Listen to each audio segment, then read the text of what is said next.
Alors aujourd'hui, on va parler avec vous, Nicolas Morel, de ressources humaines et plus spécifiquement de mobilité interne. Vous êtes dirigeant de Monkey Type, bonjour tout d'abord. Bonjour.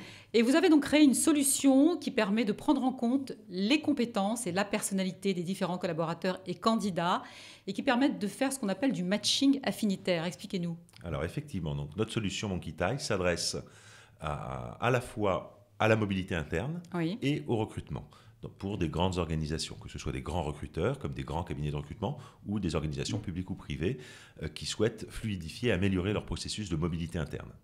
Et la spécificité de notre approche, c'est de tenir compte, bien sûr, des aspects liés aux compétences des individus à travers leur parcours professionnel, mais aussi de leur personnalité et de leur motivation, des facteurs de motivation. Et on a un ensemble d'outils qui permet de faire matcher tout ça, d'où la notion de matching affinitaire, dont c'est même une marque déposée par nous, le matching affinitaire. Certains de nos concurrents utilisent ces mots-là, mais bon, c'est la rançon de la gloire. Et vous en êtes à l'origine. On en est à l'origine et conceptuellement et dans la mise en pratique. Voilà. Alors ça veut dire que l'idée c'est quoi? L'idée c'est qu'on a la perle rare qui est peut-être maison dans son entreprise et qu'on ne le sait pas forcément. Alors oui, c'est tout à fait. Ça, ce sont des choses que dans les grandes organisations on voit souvent. Effectivement, Oui. on va chercher à recruter à l'extérieur, alors que parfois on a dans le bureau d'à côté ou dans la direction d'à côté quelqu'un qui n'est pas loin en termes de compétences et puis qui a la volonté, le désir d'aller prendre ce job. Et il ne sait même pas que le job est ouvert. Donc, donc nous, on est capable à la fois de donner aux managers ou aux recruteurs de créer la rencontre en leur faisant... en mettant en exergue le fait que ces compétences-là, elles existent, qu'elles sont associées à une volonté, un désir d'y aller.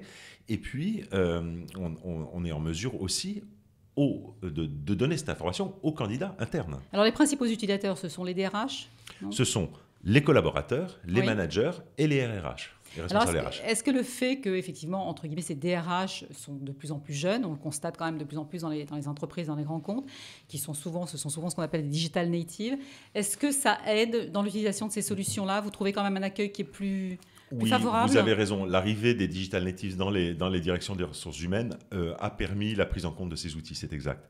C'est vrai. C'est vrai. Voilà, c'est certain. Maintenant, les décisions qui sont des décisions économiques parfois significatives sont prises encore à un niveau plus élevé. Mais voilà. Alors comment on arrive à trouver une légitimité au sein de ces entreprises? Comment on peut faire confiance à ces solutions et à ce matching affinitaire? Comment être sûr qu'on ne se trompe pas, entre guillemets? Déjà, quand on a utilisé ces solutions dans le domaine du recrutement et qu'on s'est aperçu, comme c'est le cas, que grâce à elles, on a fait baisser considérablement le taux de turnover, que le taux de succès de ces recrutements est supérieur, que les candidats, vous savez, il y a un turnover subi et un turnover choisi, que dans les deux cas, ce turnover s'améliore, c'est-à-dire qu'il diminue, ça permet de donner un peu de légitimité à ces solutions-là. Et puis, il y a un autre phénomène, c'est que les salariés, aujourd'hui, dans les grandes entreprises, entendent dans les médias, voilà, les métiers de demain n'existent pas encore aujourd'hui pour 50%, 50% des métiers d'aujourd'hui auront disparu demain. Ouais. Tout ça, ça génère de l'anxiété. Et donc les salariés sont aussi, de nos clients, sont aussi, comment dire, heureux que leur employeur se préoccupe de leur employabilité de demain.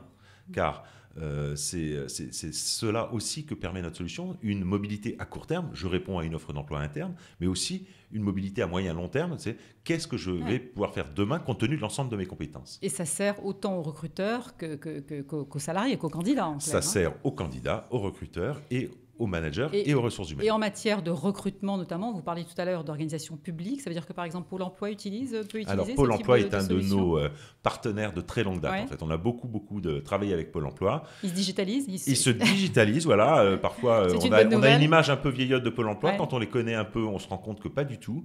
Ce sont des gens beaucoup plus modernes qu'on l'imagine. Il faut aller les voir. Et donc, ils sont très ouverts sur la digitalisation. Et donc, voilà, il y a notamment un portail Pôle emploi qui s'appelle l'Emploi Store, où un certain nombre de solutions sont disponibles, dont les nôtres. Nicolas Morel, donc dirigeant de Monkey Type, merci d'avoir répondu à notre invitation. Merci à vous.